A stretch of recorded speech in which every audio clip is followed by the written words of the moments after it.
Hello বন্ধুরা, আশা করছি তোমরা সবাই ভালো আছো। তো আজকে যে বিষয়টা নিয়ে চলে এসেছি সেটা হলো আর্ট হিস্ট্রি ব্রাশ। তো এই আর্ট হিস্ট্রি ব্রাশ আমাদের যে বিষয়ে কাজে লাগে সেটা হলো যে কোনো ছবিকে পেন্টিংয়ের আকার দিতে, অর্থাৎ অয়েল পেন্টিংয়ের আকার দিতে এটা বিশেষ কাজে লাগে। তো এটা সবাই ব্যবহার করে না যদিও, তবুও এটার ব্যবহারটা আমি আজকে দেখাচ্ছি তোমাদের। তো তোমাদের সঙ্গে আমি রয়েছি দেবনাথ, আর তোমরা দেখছো DD16 ইনফরমেটিভ।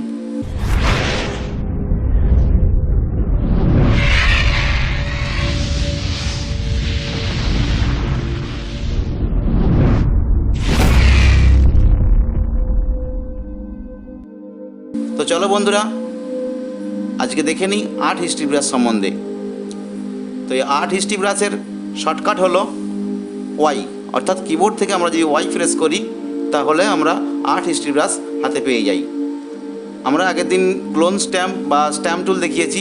এই ক্লোন স্ট্যাম্প বা স্ট্যাম্প টুলের নিচেই থাকে আর্ট হিস্ট্রি ব্রাশ এবং হিস্ট্রি ব্রাশ। তো আজকে হিস্ট্রি ব্রাশ সম্বন্ধে কিছু বলবো না, আজ বলবো আর্ট হিস্ট্রি ব্রাশ সম্বন্ধে।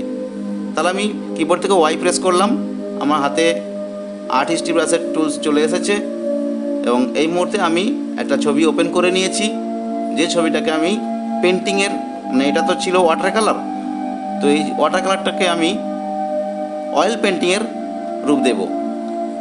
তো এই অয়েল পেন্টিংয়ের রূপ দেওয়ার জন্য আমি আর্ট হিস্ট্রি ব্রাশটা ব্যবহার করছি। দেখো বন্ধুরা, এখানে অপাসিটিটা আছে 100 করে দিলাম এবং পাশে রয়েছে স্টাইল। হ্যাঁ, এগুলো তোমরা বন্ধুরা ওই অপশন বারে পেয়ে যাবে। স্টাইলের মধ্যে যে রয়েছে অনেকগুলো ড্রপডাউন লিস্ট আছে, এই লিস্টের মধ্যে প্রথম যেটা আছে টাইট শর্ট। টাইট শর্ট দিয়েও করা যায়, কিন্তু টাইট শর্টের থেকে আমি নেব টাইট মিডিয়ামটা নেব। তো মিডিয়াম নেব এবং এরিয়া 0 পিক্সেল থাকবে, টলারেশনও 0 পিক্সেল থাকবে। তো দেখো বন্ধুরা, আমি জাস্ট ব্রাশিং করছি, ছবিটার উপরে জাস্ট ব্রাশিং করছি। ছবিটা কিন্তু দেখো বন্ধুরা অয়েল পেন্টিংয়ের আকার নিচ্ছে।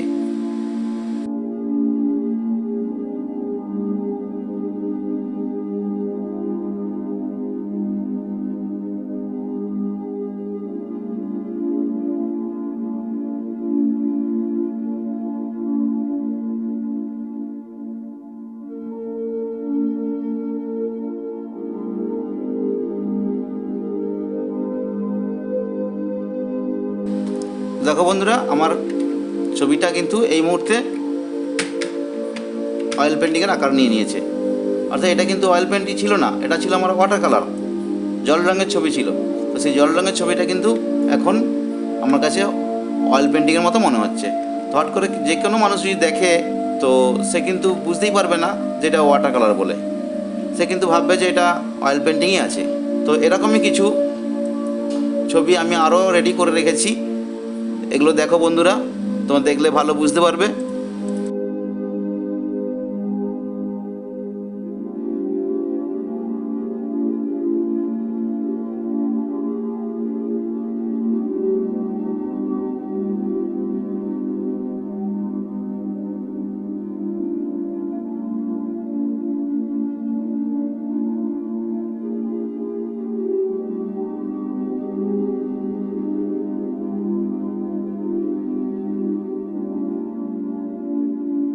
এইবার আমি একটি ফটোগ্রাফের উপর দেখাচ্ছি বিষয়টা। এতক্ষণ আমি আঁকা ছবির উপর দেখাচ্ছিলাম, এখন দেখাচ্ছি আমি ফটোগ্রাফির উপর। একটি ফটো আমি খুলে নিয়েছি। এই ফটোটাকে যদি অয়েল পেন্টিংয়ের আকার দিতে চাই, তো একইভাবে দেখো বন্ধুরা, শুধু ব্রাশিং করে গেলেই হবে।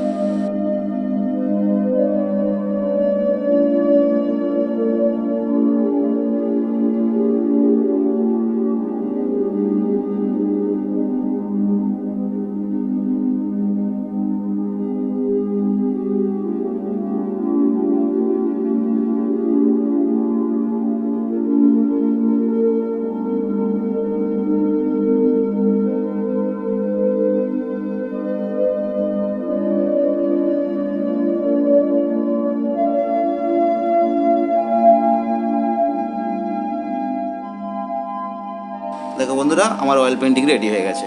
এই ছবিটাকে যদি একটু প্রিন্ট করার পর যদি দূর থেকে দেখা হয়, যে কোনো মানুষই বলবে দেখলেই যেটা অয়েল পেন্টিং। কেউ ফটোগ্রাফি বলবে না, বলবে যে এটা অয়েল পেন্টিং, হাতে আঁকা অয়েল পেন্টিং যেমন হয় ঠিক সেই রকম। এত সহজেই তোমরা এই টুলসের ব্যবহার করে যে কোনো ছবিকে অয়েল পেন্টিংয়ে রূপ দিতে পারো। তো এবার চলে আসছি অপশন বারে। তো যেখানে আমার টাইট মিডিয়াম ছিল, এই মিডিয়ামটাকে আমি লং করে দিচ্ছি।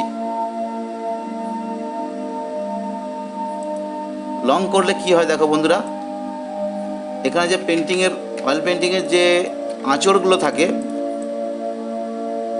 স্প্যাচুলার আঁচড় বা আঙুলের আঁচড়, সেই আঁচড়গুলো একটু বড় বড় হয়ে যায়, এরকম বড় বড় আকারের হয়ে যায়, তখন দেখতে একটু অন্যরকম লাগে।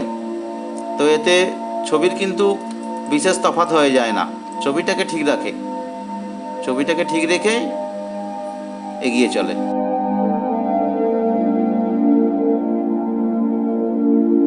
আমি আর দেখাচ্ছি না, এই পর্যন্ত থাকছে। দেখো বন্ধুরা, ছবির আদলটা কিন্তু একই আছে, যে কোনো মানুষ দেখলে কিন্তু চিনতে পেরে যাবে যে এটা এই ব্যক্তির ছবি। তো এইভাবেই অয়েল পেন্টিং আমরা কম্পিউটারে ফটোশপের মাধ্যমে করতে পারি।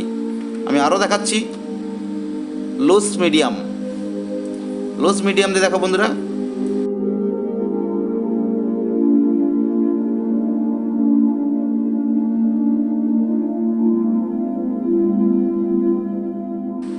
দেখো বন্ধুরা, লুজ মিডিয়াম দিয়ে আমার ড্রয়িংটা কমপ্লিট করলাম।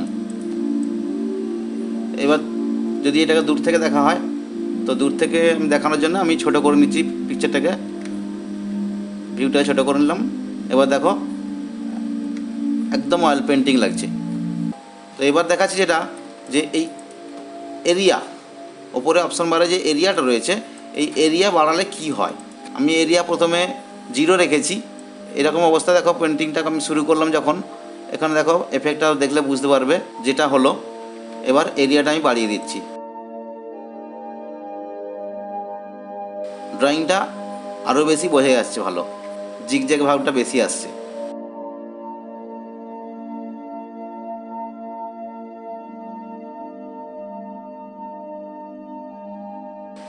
এইরকম হয়। তো বন্ধুরা, তোমরা তোমাদের মতো করে যে কোনো ছবিকে এরকম অয়েল পেন্টিংয়ের রূপ দিতে পারো। এটা সম্পূর্ণ নিজের পছন্দের উপর নির্ভর। আমি আমার পছন্দ মতো করব, বন্ধুরা তোমরা তোমাদের মতো করবে। কখনো এরিয়া বাড়িয়েও কাজ করতে পারো, বা কখনো এরিয়া কমিয়েও কাজ করতে পারো। এই এরিয়া 500 পর্যন্ত ম্যাক্সিমাম করা যায়। তো দেখো বন্ধুরা, এরিয়া আমি 500 করে দিয়েছি। এবার দেখো কীরকম হচ্ছে। এরিয়া 500 করলে ব্রাশের সাইজটা অনেক বড় হয়ে যায় এবং তার মাঝখান থেকে পেন্টিংটা শুরু হয় এবং খুব কম সময়ে কাজটা করা যায়, এবং এদের ছবির ডিটেল ভাবটাও বেশি থাকে।